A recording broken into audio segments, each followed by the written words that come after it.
Good morning, welcome to news analysis. నేను Jyotsna. Discussion లోకి వెళ్లే కన్నా ముందు వివిధ పత్రికల్లో వచ్చిన వార్తా కథనాలను ఒకసారి చూద్దాం.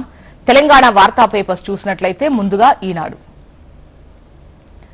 ఇక్కడ బ్యానర్ ఐటంగా ఈనాడులో థాయిలాండ్, మయన్మార్లలో సంభవించిన భూకంపానికి సంబంధించి వార్తను హైలైట్ చేస్తూ భూ విలయం అన్నటువంటి హెడ్లైన్ తో వార్తను ఇచ్చారు. రెండు దేశాల్లో మొత్తం 150 మంది చనిపోయారు, 750 మందికి పైగా గాయాలయ్యాయి.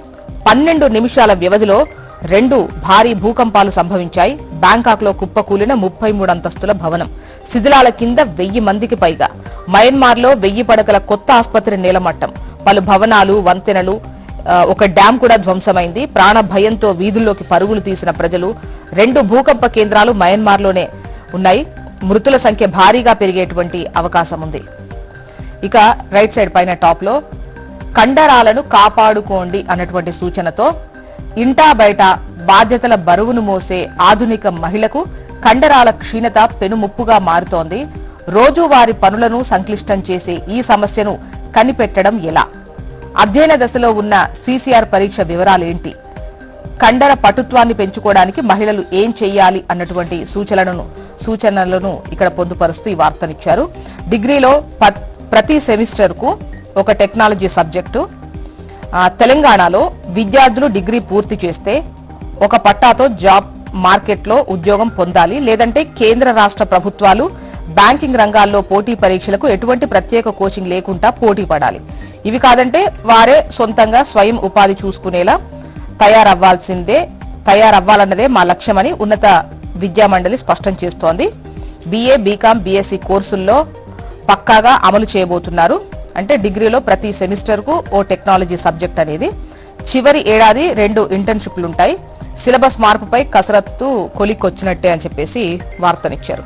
ఇక కేంద్ర ప్రభుత్వ ఉద్యోగులు పెన్షన్లకు DA 2% పెంపు, జస్టిస్ వర్మ బదిలీ ఖరారు, మే 6న OMC కేసులో తీర్పు అంటూ న్యూస్ రీల్స్ ను మీరు చూడొచ్చు. నెక్స్ట్ ఆంధ్రజ్యోతి పైన టాప్ లో పేరు పక్కనే అత్యంత శక్తివంతమైన భారతీయుల జాబితాలో రేవంత్ రెడ్డి at 28 అంటూ ఇండియన్ ఎక్స్ప్రెస్ జాబితా 2025లో నిరుటితో పోలిస్తే 11 స్థానాలు పైకి చేరుకున్న ముఖ్యమంత్రి. విధానపరమైన కీలక నిర్ణయాలతోనే గుర్తింపు. అగ్రస్థానంలో ప్రధాని మోదీ, 9వ స్థానంలో రాహుల్ గాంధీ, ఏపీ సీఎం చంద్రబాబు 14వ స్థానం. ఇక కులోన్మాద హత్య అంటూ తన కూతురిని మర్చిపోవాలంటూ ఆ యువకుణ్ణి హెచ్చరించినా పట్టించుకోకపోవడంతో అతడిపై యువతి తండ్రి కక్షగట్టాడు. వేరే కులం యువకుడితో ప్రేమ గీమా వద్దంటూ మందలించినా కూతురు పట్టించుకోకపోగా ఆ అబ్బాయికి పుట్టినరోజు శుభాకాంక్షలు చెప్పడంతో ఆ తండ్రి ఉన్మాదిగా మారాడు. ఆ యువకుణ్ణి చంపేస్తే తప్ప కూతురు ప్రేమ వ్యవహారానికి ఫుల్ స్టాప్ ఉండదని భావించి పథకం ప్రకారం అతడి ప్రాణాలను బలికొన్నాడు అంటూ ఇది పెద్దపల్లి ఎలిగడ్లో జరిగినటువంటి దారుణానికి సంబంధించి వార్తను ఇస్తూ పైన టాప్ లో ఇచ్చారు కులోన్మాద హత్య అని. ఇక పాపం పిల్లలు అంటూ సంగారెడ్డి జిల్లా అమీన్పూర్ లో 3 మృతి. రాత్రి తల్లిదండ్రులతో కలిసి భోజనం చేశారు పిల్లలు. తెల్లవారుజామున తల్లికి తీవ్ర అస్వస్థత, ఆసుపత్రిలో చికిత్స. అప్పటికే పిల్లలు మృతి. దారుణానికి విషాహారమే కారణమా? భర్తతో గొడవల నేపథ్యంలో పిల్లలతో కలిసి చనిపోవాలనుకుందని ఊహాగానాలు. భర్త పని అని బాధితురాలి తరపు బంధువుల ఆరోపణ. 3 పిల్లలు చనిపోయారు ఈ ఘటనలో. ఇక బ్యానర్ ఐటమ్ విషయానికి వస్తే భూ విలయం. మయన్మార్, థాయిలాండ్లో భారీ భూకంపానికి సంబంధించి వార్తనిస్తూ 191 మంది చనిపోయారు, 800 మందికి పైగా గాయపడ్డారు. BYDకి ఓకే. తెలంగాణలో ఈవీ ప్లాంట్ ఏర్పాటుకు కేంద్రం ఆమోదం. మెగాతో కలిసి జాయింట్ వెంచర్. 85,000 కోట్ల మేర పెట్టుబడులు.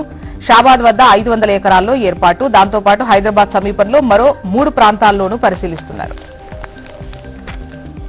నెక్స్ట్ నమస్తే తెలంగాణ. ఇందిరమ్మ భూముల బాట, రేవంత్ వేలం పాట అంటూ సర్కార్ వాదన.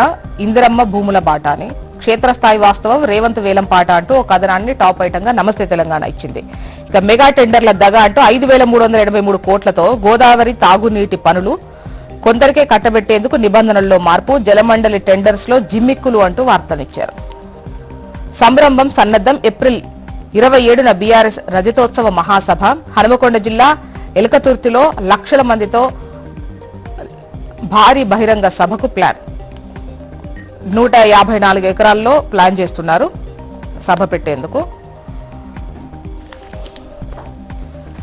Next Hans India. ఇక్కడ బాణరేటంగా మయన్మార్ అండ్ థాయిలాండ్లలో సంభవించిన భూకంపానికి సంబంధించే వార్తను ఇస్తూ 7.7 magnitude earthquake rocks Myanmar, Thailand. And the next news, Central rejects national status to Palamuru lift scheme. AP వార్తా విశేషాల్లో ఇక్కడ కూడా పైన టాప్ ఐటంగా ఈనాడులో థాయిలాండ్ మయన్మార్లలో భూ విలయంకు సంబంధించే వార్తనిస్తూ అదే బ్యానర్ ఐటమ్. 12 నిమిషాల వ్యవధిలో 2 భారీ భూకంపాలు సంభవించాయి. 2 దేశాల్లో కలిపి మొత్తం 150 మందికి పైగా మృతి చెందారు. అమరావతిలో క్వాంటమ్ వ్యాలీ ఐఐటిఎం సహకారంతో ఏర్పాటు. ముఖ్యమంత్రి చంద్రబాబు ప్రసంగం ఐఐటి మద్రాసులో, దానికి సంబంధించే వార్తనిస్తూ బ్యానర్ ఐటమ్ ఇచ్చారు. నెక్స్ట్ ఆంధ్రజ్యోతి. ఇక్కడ బ్యానర్ ఐటంగా మయన్మార్ అండ్ థాయిలాండ్లలో భూకంపానికి సంబంధించే వార్తలిస్తూ భూ విలయం, 191 మంది మృతి, 800 మందికి పైగా గాయాలు. అమరావతిలో క్వాంటమ్ వ్యాలీ, 10 లక్షల కోట్ల పెట్టుబడులు, 7.5 లక్షల ఉద్యోగాలే లక్ష్యం. కొత్త ఆవిష్కరణతో భారత్ పరివర్తన, ఏఐ డిజిటల్ పురోగతిలో ముందున్నాం. ఐఐటి మద్రాసులో చంద్రబాబు ప్రసంగం, విద్యార్థులతో ఉత్సాహంగా గడిపిన సీఎం. కరతాళ ధ్వనులు, హర్షాతిరేకల మధ్య ఇంగ్లీష్ తెలుగులో ప్రసంగించిన బాబు. సాక్షి. పేక మేడల్లా కుప్పకూలాయి అంటూ మయన్మార్ థాయిలాండ్లలో భారీ భూకంపంతో నీలమట్టమైనటువంటి భవనాలు, 200 దాటిన మృతులు. మయన్మార్లోనే 180 మంది మృత్యువాత పడ్డారు. ఒక మయన్మార్లోనే 7.7 తీవ్రతతో కంపించిన భూమి. ఇరు దేశాల్లో భారీ ఆస్తి నష్టం, ప్రాణ నష్టం కూడా అపారమే. 1000 పడకల ఆసుపత్రి నీలమట్టం అంటూ వార్తలు ఇచ్చింది. ఇక అడుగడుగునా బెదిరింపుల పర్వం, టీడీపీ నేతల దాష్టికంతో స్థానిక ఉప ఎన్నికలు మళ్లీ వాయిదా. ఉప ఎన్నికల వాయిదాకు సంబంధించి వార్తలు ఇచ్చారు. మొత్తానికి ఇవి ఇవాళ వివిధ పత్రికల్లో వచ్చినటువంటి వార్తా కథనాలు. ఒక చిన్న బ్రేక్ తీసుకుందాం. బ్రేక్ తర్వాత డిస్కషన్లోకి వెళ్దాం. Stay tune.